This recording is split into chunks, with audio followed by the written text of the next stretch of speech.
La fila de visitantes dejó de avanzar de golpe. La joven que encabezaba la fila permanecía inmóvil tras haber llegado al salón de símbolos. Parecía bloqueada, desorientada, sin ser capaz de digerir la información que le llegaba como a través de un cristal rojo. Un mar de sangre. El linaje de las estrellas. Daniel Fopiane en Rosa Pasapágina. Bienvenido. Muchas gracias, yo estoy encantado de estar aquí, Rosa, tú lo sabes. Pues un placer tenerte de nuevo con un pedazo de historia, lo tengo que decir así porque es verdad. Tengo la impresión que has estado haciendo un puzzle, has estado intentando que tus piezas encajaran y lo has conseguido, pero durante ese proceso lo has disfrutado mucho y has sacado temas históricos, de thriller, culturales, te has tenido que documentar a lo bestia, así que vamos a empezar. Empieza por donde tú quieras, de todo lo que te he dicho. Bueno, yo creo que has empezado realmente por el primer capítulo o esa escena donde aparece el cadáver. Y yo siempre he tenido claro, desde que comencé a gatear aquí en el mundo de los libros, que para escribir un thriller, el misterio, el suspense, ese crimen, debía de estar desde las primeras páginas, ¿no? Para atrapar al lector, para cogerlo por el cuello y que no pudiese parar de leer, ¿no? En este caso he intentado hacer eso en El linaje de las estrellas, ese párrafo que acabas de leer también, que has dejado tan bonito. Es el principio y es la muestra de un cadáver que aparece en el Panteón de Marinos Ilustres, que para los que nos estén oyendo y no lo conozcan, es un edificio de la ciudad de San Fernando, uno de los más emblemáticos, ya que es el centro espiritual de la Armada española. Y es ahí donde encuadro este primer crimen y que enlazará automáticamente con ese protagonista, con ese sacerdote, amante también de la física y de la ciencia, del que si te apetece, pues hablamos un poco. Por supuesto que sí, Ezequiel Expósito. Ezequiel Expósito, efectivamente. Buen personaje. Cara sucia. Cara sucia porque tiene un hemangioma, que es una mancha en el pómulo derecho. Y esto está inspirado por un compañero mío que muchas veces tú has comentado, ¿no? El tema de los puzzles, de cómo encontrar solución a los problemas. Y este personaje, este protagonista, estaba en mi mente desde el comienzo, pero es cierto que tenía que encontrar una solución a ese final que vamos a encontrar, porque él, claro, se apellida Expósito porque ese es el apellido que le ponían a esos niños huérfanos que no se sabían, que se desconocían cuál era su padre o su madre, no tenían apellido y por eso le ponían Expósito. Sí. Entonces, una de las tramas secundarias que vamos a encontrar en El linaje de las estrellas es que el protagonista no sabe quiénes son los padres, es algo que le ha perseguido a lo largo de toda su vida, ¿no? Esa soledad, esa sensación de abandono. Y gracias a esa mancha en el rostro, pues vamos a descubrir quién es el padre en este caso, ¿no? Una pista que está a la vista. Exacto. Es curioso que este capellán de la Armada, Ezequiel, no ha sido capaz de entablar conversación con Dios, con sus oraciones. Es que esto es algo que a mí me apetecía mucho escribir. Yo soy un gran amante de la ciencia, de la física, y aunque no me considero creyente o seguidor de la Iglesia Católica, sí que me gusta mucho aprender, leer y sobre todo hablar con personas, con sacerdotes. Y uno de los que me ayudó mucho en la escritura de esta novela es un capellán castrense, que además aparece en los agradecimientos de esta novela. Y a través de esas conversaciones yo veía que era un protagonista poco explotado, porque realmente sí, sacerdotes y curas hay muchos a lo largo de la historia de la literatura, pero sacerdotes militares no tanto, es una figura que no es tan conocida, ¿no? Es un cura, a fin de cuentas, que también despliega en zona de operaciones y que también tiene sus medallas y que ha estado en Irak, en el Líbano, precisamente apoyando moralmente y espiritualmente a la tropa, ¿no? En este caso. Así que es un protagonista, un personaje que lleva mucho tiempo queriendo explotar y relacionado con la ciencia en este caso, porque es un tema que me apasiona, que me gusta mucho, y en esas conversaciones que yo tenía con los capellanes reales en el acuartelamiento mientras comíamos en la cantina, él, en este caso, siempre pues iba hablando o defendiendo ese magisterio de la Iglesia, intentándolo explicar todo desde el punto de vista de Dios, y yo siempre intentaba rebatir pues desde el punto de vista científico, objetivo en este caso, ¿no? Y yo digo, bueno, ¿y por qué no puedo hacer un personaje que tenga esa dualidad? Y escribiendo y documentándome para El linaje de las estrellas descubrí que ese prejuicio que todos pensamos en el que ciencia y religión están separados, no tiene por qué ser así. Hay muchos científicos, físicos teóricos que a lo largo de su trayectoria precisamente se volvieron muy religiosos, y sacerdotes y curas, como el ejemplo de Lemaitre, que fue el fundador del Big Bang, que son sacerdotes y que han hecho un gran aporte a la ciencia, ¿no? De hecho, hasta el Vaticano tiene su propio observatorio. Y esto es algo que me apetecía mucho, que a medida que he ido escribiendo, he ido también aprendiendo, he ido profundizando, y me apetecía mucho pues lanzar en esta obra que ciencia, espiritualidad o ciencia y religión no tienen por qué estar separados. ¿Quién es la víctima? Bueno, la víctima es un soldado de infantería de marina. Vamos a conocer sobre todo a otra de las protagonistas de esta novela, a Natalia, que es la madre.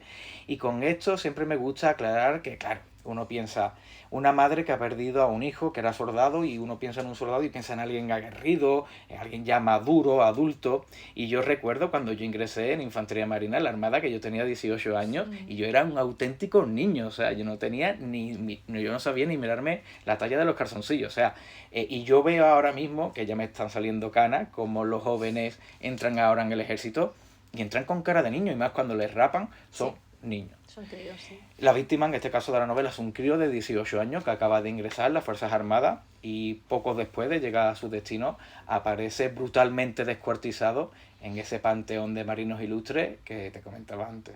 ¿Podemos decir cómo aparece? Sí, claro que sí, aparece con una esvástica realizada con cortes en su abdomen y con las tripas por fuera simulando un cordón umbilical. También aparece señalando a una de las constelaciones del firmamento, en este caso al ojo derecho de la constelación de Tauro, y eso evidentemente atraerá al protagonista, a Ezequiel Expósito, primero porque el cuerpo aparece en uno de los lugares donde él oficia misa, y segundo porque señala una de las constelaciones del firmamento, y él evidentemente tiene muchos conocimientos sobre astronomía y se siente impelido a iniciar su propia investigación. Y además, ¿qué es lo que ocurre? Claro, esto también muy poca gente lo sabe, pero cuando alguien muere en estos casos, es el mismo sacerdote el encargado de oficiar la misa fúnebre, y al final la vida de Natalia, de la madre de la víctima, y del sacerdote terminan unidas, y eso también pues le anima a ayudarle a sentir que la obligación en este caso de estar junto a ella, porque Natalia, la madre de la víctima, es venezolana, está sola prácticamente en España, y encuentra pues ese apoyo o ese pilar en el que apoyarse, que es el padre Ezequiel. Además, esa esvástica en el pecho ya nos lleva a otra de las líneas de esta novela, en la que yo te pregunto, ¿un asesinato puede tener justificación según la astronomía y la historia de la Alemania nazi? A ver, como justificación evidentemente no la tiene, ¿no? Pero otro de los periodos históricos que también me han gustado mucho, siempre me han apasionado, es el Tercer Reich, en la Segunda Guerra Mundial. Y también desde hace tiempo, yo estoy suscrito a la revista National Geographic desde hace 3 o 4 años. Yo tengo una estantería entera llena de números, ¿no? Y recuerdo que en uno de esos números leí un artículo sobre la Nenerve, que era una sociedad que partía directamente de las SS, y si traducimos a Nenerve al castellano, significa herencia ancestral. El objetivo de esta sociedad realmente era buscar el origen de la raza aria, ¿no? Esta gente pensaba que la humanidad se dividía en 3 tipos de humanos. Uno, los humanos fundadores, que son esos arios puros, que son altos, rubios, de ojos claros. Luego estaban los que transmitían esa pureza, que no tenían por qué tener esos rasgos, pero eran descendientes directos de esa raza aria. ¿Por qué? Porque Hitler realmente ni era rubio ni era alto, y de alguna manera pues tenía, ¿no?, que justificar esto, ¿no? Y luego estaban los destructores de la raza, que en este caso eran los judíos, ¿no? Entonces, esto que estamos hablando parece algo de medieval, de hace 1500 años, pero estamos hablando de que de esto hace menos de 80 años. Y una de las ideas germen, en este caso, del linaje de las estrellas, es ¿qué ocurriría si ese tipo de pensamiento tan extremista, que de eso también, si te apetece, hablamos ahora, porque parece ser que cada vez la sociedad está más polarizada en ambos extremos? Cierto. ¿Qué ocurriría si este tipo de pensamiento tan extremista tuviese lugar o se hubiese heredado a día de hoy, ¿no? ¿A dónde iríamos? En la actualidad. ¿A dónde iríamos? Bueno, yo no lo sé, pero me estás preguntando por el futuro. Yo hay veces que juego a ser positivo en algunos casos, ¿no? Pero yo no sé hasta qué punto en las redes sociales y que la gente no sea capaz de elaborar su propio pensamiento crítico y se deje llevar por esos titulares o esa desinformación que hay en la actualidad, donde, por ejemplo, si yo tengo un pensamiento de extrema derecha y yo leo artículos de extrema derecha, automáticamente el algoritmo de internet, ya sea por redes sociales o sea por Google, me va a seguir sacando noticias que corroboran mi propio sesgo. Desde luego. Entonces de ahí es muy difícil escapar y es muy difícil salir. Y yo pienso que eso lo que va a conllevar es que cada vez haya ideas más extremistas, ya sean tanto por la derecha como por la izquierda. Sí. Y era algo que, como no podía ser de otra manera, pues me apetecía mucho explotar en esta novela. Siempre hablamos de lo mismo. Escribir un libro no es solo toda la trama del asesinato, del misterio, sino que a fin de cuentas transmitir mi punto de vista de la sociedad, de lo que está ocurriendo, de lo que puede llegar a ocurrir, realmente es uno de los objetivos cuando escribo pues, cualquiera de mis novelas. El prólogo comienza con un descubrimiento de un arqueólogo que quizá sí que hayamos visto, no esa misma imagen, pero siempre es el arqueólogo que está solo, que sabe que va a descubrir algo, que sabe que su vida corre peligro y por algo que se le escapa de las manos, ¿no? Porque siempre hay como ese efecto de esas momias y de todo lo que envuelve. En este caso descubre el hombre de hierro. Cuéntanos. Bueno, esto es maravilloso. Esta reliquia se me cruzó cuando ya había escrito una buena parte de la trama. Pero es que yo dije, este es un objeto tan misterioso y tan diferente que tengo que utilizarlo en la trama. El hombre de hierro fue descubierto precisamente por una expedición que hizo la Nenerve, que es de la sociedad que hemos hablado antes, que trabajaba para descubrir cuál era el origen de la raza aria, y fue descubierta en el Tíbet. Fue en 1930-32, fue cuando se descubrió esta figura, y lo que hace esta figura especial, esta reliquia diferente, es que está tallada en un meteorito, en un material que lo emparenta con un meteorito que aterrizó en Siberia hace 15.000 años. Y esto me pareció algo tan sorprendente, tan interesante, tan curioso, que lo relacioné o quise utilizarlo para meterlo en esta trama de asesinato. Y de hecho, esta figura en su abdomen tiene una esvástica, y el cadáver que aparece en las primeras páginas del Linaje de las Estrellas tiene la misma esvástica realizada con cortes en el mismo lugar del cuerpo que esta figura, ¿no? Tenemos un padre de la víctima que, bueno, no es una vida muy limpia, que digamos. No ha tenido muy buenas decisiones. Muy buenas decisiones, entre otras cosas, violencia de género, tráfico de drogas, creo que ha estado unos meses en la cárcel. Sí. Sin embargo, fíjate, aquí cuestionas otro tema muy interesante y es, tal y como yo he definido con pocas palabras cómo es este personaje, ya te formula rechazo. Sí. Sin embargo, tiene una relación de pareja. Sí. No sé, quizás sea un tema que a lo mejor ni siquiera te habías planteado, pero es verdad que ahí hay ese peso de la sociedad de decir, bueno, como una persona que maltrata y que ha sido un maltratador y tiene el pasado que tiene, ¿cómo puede haber una mujer que tiene que haber ahí algo más? Sí, bueno, todo esto viene... Yo disfruto mucho, ¿no? Desgranando y profundizando en la sociedad, yo siempre lo digo. Yo me he criado en la calle y no hay nada que agradezca más en la vida al haber vivido de muy joven y haber salido de casa, que es otra de las cosas que también tenemos de las nuevas generaciones. Sí. Y este tipo de vida donde se toman malas decisiones, que muchas veces es un bucle del que tampoco se puede salir, que muchas veces está relacionado con la educación que he recibido en casa o con la calidad de vida que uno tenga, y la única manera de buscarse para llegar a fin de mes es trapicheando con droga, ¿no? Sobre todo estamos hablando de la zona de Cádiz, de la zona de Barbate, que es una zona pues que está bastante siempre con actividad de este tipo. Sí. Y el padre de la víctima en este caso es un personaje pues que ha tenido una vida pues bastante ajetreada, ¿no? Sin embargo, bueno, la novela lleva muy poco tiempo en las librerías, es uno de los personajes que más le está gustando a los lectores porque, como comentas, empieza causando mucho rechazo, pero a medida que va progresando la trama se va viendo que es una persona de carne y hueso, que a lo mejor incluso esa poca inteligencia que ha tenido a lo largo de la vida se ve reflejada en sus decisiones todavía que tiene, ¿no? A lo largo de la novela. Y eso todavía lo hace más humano, eso todavía lo hace más real.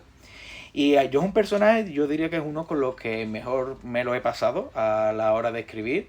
Y también, pues bueno, también iba a decir que resta a veces esa seriedad que tiene la novela, porque es una novela bastante dura, una novela bastante cruda, sobre todo en esos capítulos donde muestro, que para mí ha sido otro de los retos, el dolor de la madre de Natalia al haber perdido su hijo.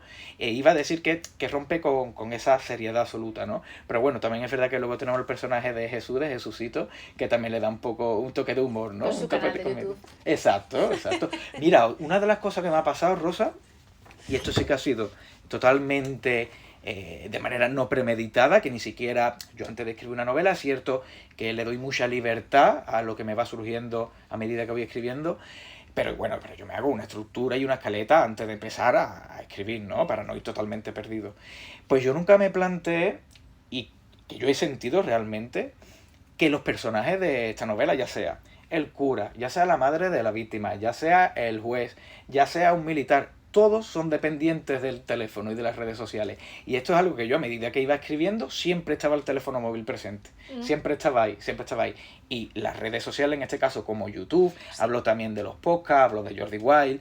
Todo eso es una realidad que nos envuelve y está ahí. Es una tontería mirar para otro lado. No.